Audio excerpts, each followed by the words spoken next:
दोस्तों आज मैं आपके लिए एक सुपर नेचुरल हॉरर फिल्म लाया हूँ जिसका नाम है फॉरगेट मी नॉट। ये मूवी 2009 में रिलीज की गई थी। फिल्म के स्टार्ट में हम एक बच्ची को कब्रिस्तान में किसी से डरकर भागते और रोते हुए देखते हैं। उसके फेस पर स्केरी मेकअप हुआ था। वो अपने घर पहुंचकर जोर जोर से दरवाजा नॉक करने लगती है। तभी उसके पेरेंट्स आते हैं और उसकी ये हालत देखकर घबरा जाते हैं। वो पूछते हैं कि सैंडी क्या हुआ तुम्हें, मगर सैंडी कहती है कि मुझे कुछ याद नहीं।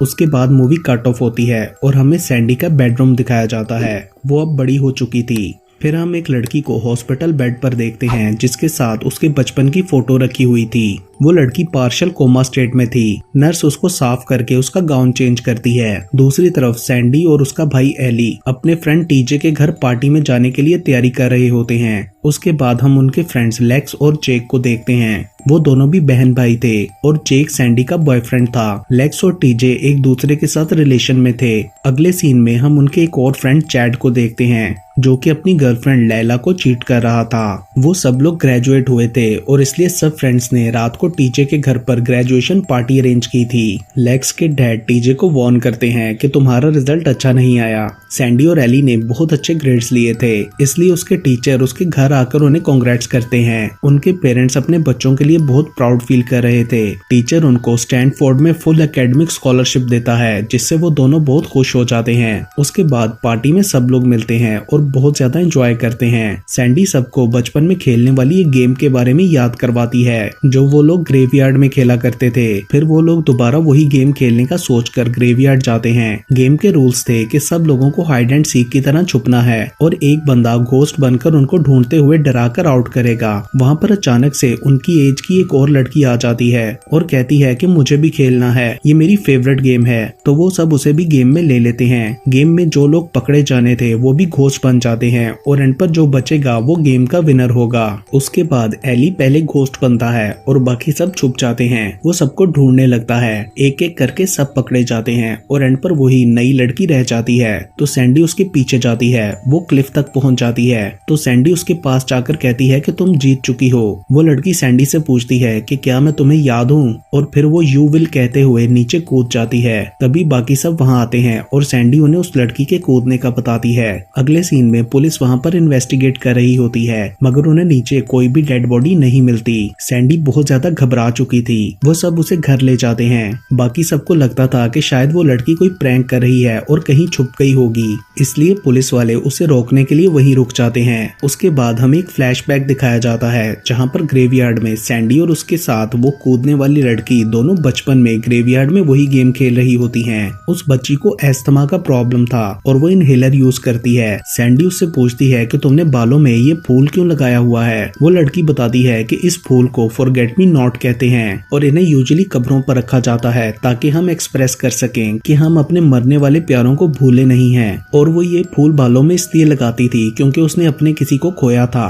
फिर वो बच्ची फ्लावर सैंडी को देती है और दोनों बेस्ट फ्रेंड बन जाती हैं। ये सब सैंडी को याद आ रहा था। अगले सीन में हम चैड और लैला को गाड़ी में देखते हैं। चैड का बिहेवियर थोड़ा अजीब था। वो गाड़ी से उतरकर लैला को बताता है कि मैं तुमसे ब्रेकअप करना चाहता हूँ। लैला को लगता है कि वो हाना की वजह से ऐसा कर रहा है और वो गुस्से में उसकी दी हुई रिंग पानी में फेंक देती है जो कि उसके नेकलेस में थी। चैड उसको वहीं छोड़कर चला जाता है। उसके बाद लैला अपना नेकलेस लेने के लिए लेक के अंदर जाती है तो उसे पानी में एक और लड़की नजर आती है। लैला उसकी तरफ जाती है लेकिन वो लड़की गायब हो चुकी थी। अचानक लैला को उस ग्रेवयार्ड वाली लड़की की डेड बॉडी पानी में नजर आती है जो कि डिमोनिक होकर लैला को अंदर खींच के मार देती है। अगले सीन में हम हाना को सैंडी के घर पर देखते हैं। सैंडी उसे बताती है कि एली तुम्हें लाइक करता है। वो सब फ्रेंड्स कहीं ट्रिप पर जा रहे थे। सैंडी एली को पैकिंग करने का बोलती है। तभी चैड वहाँ पर एक नई लड़की के साथ आता है तो सैंडी उसे लैला को पूछती है जिस पर चैड ऐसे रिएक्ट करता है जैसे वो लैला को जानता ही ना हो। फिर वो सब लोग टीजे का वेट करने लगते हैं क्योंकि उन्हें ट्रिप के लिए निकलना था। दूसरी तरफ टीजे अपनी वर्कशॉप में होता है जहाँ वो अपने फोरमैन पीट से डील करता है और अपनी गर्लफ्रेंड लेक्स के लिए एंगेजमेंट ड्रिंक लेता है। उसके बाद स्मोकिंग करते हुए उसे वहाँ किसी के होने का एहसास होता है मगर वो इग्नोर कर देता है। लेकिन कुछ देर बाद कोई दोबारा उधर से गुजरता हुआ नजर आता है। टीजे देखने के लिए जाता है तो वहाँ किसी लड़की का हाथ था और फिर लैला सामने आती है जिसकी शक्ल डिमोनिक हो चुकी थी। टीजे उसे देखकर बहुत ज्यादा डर जाता है और उसका हाथ गलती से कटर में आ जाता है। टीजे उस कटर मशीन को रोकने की कोशिश करता है मगर उस ग्रेवयार्ड वाली लड़की का भूत आकर उसे कटर में डालकर मार देता है। उधर सैंडी बाकी सबसे टीजे की कोई बात करती है तो वो लोग ऐसे रिएक्ट करते हैं जैसे वो टीजे को जानते ही नहीं, बिल्कुल लैला की तरह। तो सैंडी अपने फोन से टीजे को कॉल करने लगती है मगर उसका कॉन्टैक्ट नंबर ही उसके मोबाइल में नहीं होता। तभी लेक्स को उसके डैड छोड़ने आते हैं। सैंडी उनसे उस लड़की का पूछती है तो वो कहते हैं कि अभी उसका कुछ पता नहीं चला। फिर वो सब फ्रेंड्स ट्रिप के लिए निकलते हैं। रास्ते में जेक एली के साथ रेस लगाता है और जीत जाता है। फिर वो लोग रास्ते में एक स्टोर पर रुकते हैं। सैंडी की तबीयत खराब होने लगी थी। उसे दोबारा से बचपन का फ्लैशबैक आता है जब वो सब लोग वही गेम खेल रहे थे। वहाँ वो बच्ची आकर सैंडी पर गुस्सा करती है कि तुम ये गेम अपने फ्रेंड्स के साथ क्यों खेल रही हो, ये तो सिर्फ तुम्हारी और मेरी गेम थी। तभी उस बच्ची के नाक से खून भी निकलने लगता है। उस बच्ची का नाम एंजेला था। फिर एंजेला वहाँ से भाग जाती है। तभी सैंडी प्रेजेंट टाइम में आ जाती है। जेक हाना से कहता है कि वो स्टोर में कैशियर को सेड्यूस करे ताकि वो लोग बियर चुरा सकें, मगर हाना ऐसा नहीं करती तो लेक्स ये करने के लिए मान जाती है। वो स्टोर में जाकर कैशियर का ध्यान भटकाने लगती है और बाकी सब लोग वहाँ से बहुत सारी खाने की चीजें चुरा लेते हैं। सैंडी को ये सब ठीक नहीं लग रहा था। वो सबसे पूछती है कि तुम लोगों को ये गलत क्यों नहीं लग रहा कि लेक्स टीजे को चीट कर रही है, लेकिन जेक पूछने लगता है कि ये टीजे कौन है, तुम्हारे साथ क्या मसला चल रहा है, जिस पर सैंडी को लगता है कि ये लोग जानबूझकर ऐसा कर रहे हैं। उसे कुछ भी समझ नहीं आ रहा था। दूसरी तरफ चैड भी अपनी गाड़ी में आ रहा होता है। उसे टेप में से अजीब सी आवाजें आने लगती हैं और अचानक उसे सामने एक घोस्ट नजर आता है जो कि लैला का था। चैड डर कर गाड़ी रोक देता है और फिर उसे टीजे का घोस्ट नजर आता है। चैड देखने के लिए नीचे उतरता है। तभी उसे जेक की कॉल आती है और एक घोस्ट छुपकर उसकी गाड़ी में चला जाता है। जेक से बात करने के बाद चैड वापस गाड़ी में आ जाता है। आगे जाते हुए अचानक से वो घोस्ट चैड का गला दबाने लगता है जिससे आउट ऑफ कंट्रोल होकर गाड़ी का एक्सीडेंट हो जाता है और चैड बुरी तरह जख्मी हो जाता है। तभी उसे उस ग्रेवयार्ड वाली लड़की का भूत नजर आता है और फिर गाड़ी के एक्सप्लोड होने से चैड की मौत हो जाती है। बाकी सब लोग आगे जाने लगते हैं तो वहाँ पर जेक की बाइक नहीं होती। ये देखकर सैंडी को अजीब लगता है मगर जेक बोलता है कि उसने बाइक को घर पर छोड़ा था। सैंडी को कुछ समझ नहीं आता और वो लोग गाड़ी में बैठ जाते हैं। सैंडी देखती है कि गाड़ी में उन सबका रखा हुआ सामान भी नहीं है मगर सब उसको पागल समझ रहे थे। लेक्स और उसके बीच टीजे को लेकर बहस हो जाती है क्योंकि उसे लगता था लेक्स ने टीजे के साथ लड़ाई की है, मगर लेक्स बोलती है कि वो किसी टीजे को नहीं जानती। आगे रास्ते में सैंडी को चैड की टूटी हुई कार नजर आती है और वो गाड़ी रुकवाकर उसके पास देखने चली जाती है। सब पूछते हैं कि तुम्हें क्या हुआ है। सैंडी कहती है कि ये चैड की कार है, मगर और कोई भी चैड को नहीं जानता था। वो सब लोग चैड को भी भूल चुके थे। वो सैंडी को पागल कह रहे होते हैं तो सैंडी खुद ड्राइविंग सीट पर बैठकर उन्हें टीजे के घर ले जाती है जहां उन्होंने उस रात पार्टी की थी। लेकिन वहां जाकर वो देखती है कि उधर कोई भी नहीं है और घर की हालत बहुत खराब है, जैसे वो सालों से बंद हो। जेक और एली भी उसके पीछे घर के अंदर चले जाते हैं। दूसरी तरफ लेक्स और हाना में सैंडी को लेकर बहस हो जाती है। लेक्स सैंडी के खिलाफ बोल रही थी, इसलिए हाना को गुस्सा आ जाता है और वो उसे अकेला छोड़कर घर के अंदर चली जाती है। उधर एली को पूल में कोई हाथ नजर आता है। उसे देखने के लिए आगे बढ़ता है और पानी में से ग्लव निकालता है, मगर गलती से पूल में गिर जाता है और वो घबरा जाता है। तभी हाना वहां आती है और उसे पूल में से बाहर निकाल लेती है। उधर लेक्स भी हाना के पीछे गाड़ी से उतरती है तो उसे सब मरे हुए फ्रेंड्स के घोस्ट हॉन्ट करने लगते हैं और वो डर कर दरख्तों की तरफ भागने लगती है। बाकी सबको उसकी आवाज आती है और वो लोग उसके पीछे जाते हैं। भागते हुए लेक्स को सब घोस्ट अपने पीछे आते हुए नजर आते हैं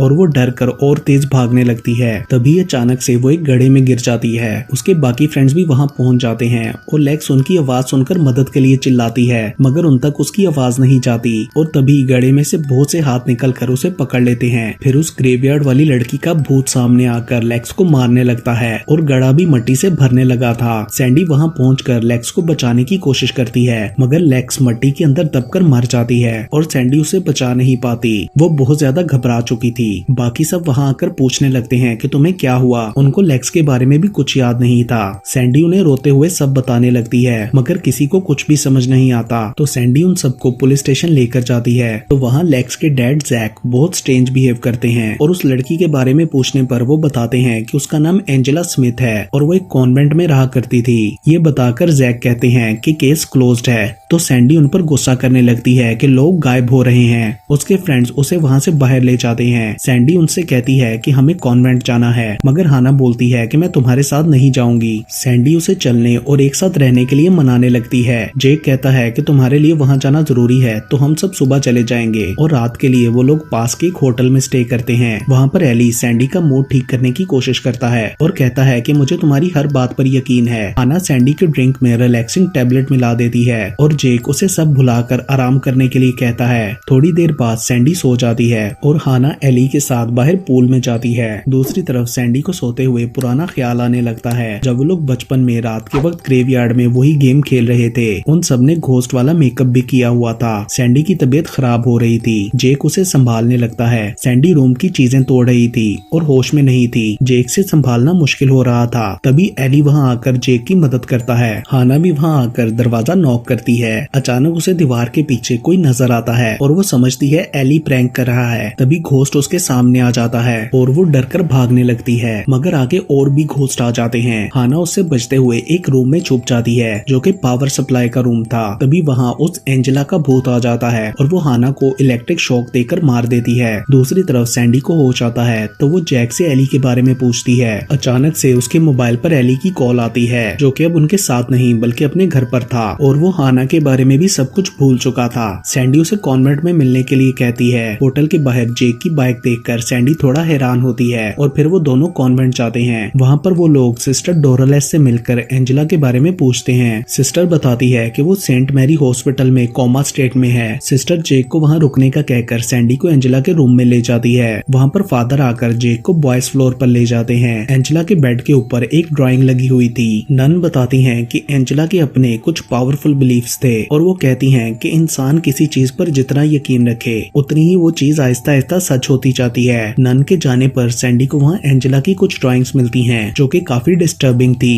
उनमें कोई डिमोनिक एंटिटी दिखाई गई थी। सैंडी नन से पूछती है मगर वो कहती है कि ये एंजेला की नहीं हो सकती। दूसरी तरफ जेक एक बच्चे के साथ खेल रहा होता है कि तभी उसे कोई साया नजर आता है। जेक उसके पीछे जाते हुए एक खाली कमरे में पहुंच जाता है। उधर सैंडी नन से बोलती है कि ये ड्राइंग वाली एंटिटी रियल है और वो जेक की तरफ जाती है। उसे लग रहा था कि जेक के साथ कुछ बुरा होने वाला है। वो जेक वाले रूम तक पहुंच जाती है मगर दरवाजा बंद था। अंदर जेक को सब फ्रेंड्स के घोस्ट नजर आते हैं और फिर एंजेला के घोस्ट के ग्लास तोड़ने से जेक को लग जाता है और उसकी मौत हो जाती है। सैंडी बाहर से उसे मरता हुआ देख रही थी मगर वो उसके लिए कुछ नहीं कर पाती। जब सैंडी दरवाजा खोलकर अंदर जाती है तो वहाँ से सब कुछ गायब हो जाता है, इवन के जेक की डेड बॉडी भी। सैंडी रोने लगती है। तभी नन वहाँ आती है और सैंडी से पूछने लगती है कि तुम कौन हो, जैसे कि नन कभी सैंडी से मिली ही ना हो। सैंडी कॉन्वेंट से बाहर निकल जाती है जहाँ पर एली उसे लेने आया था और उसे जेक के बारे में कुछ भी याद नहीं था। वो सैंडी को संभालने लगता है। तभी फादर और नन आकर उन लोगों पर गुस्सा करते हुए वहाँ से जाने का कहते हैं। रास्ते में एली सैंडी से कहता है कि जो भी मसला है तुम मुझे बताओ, मैं तुम्हारी हर बात पर यकीन करूंगा।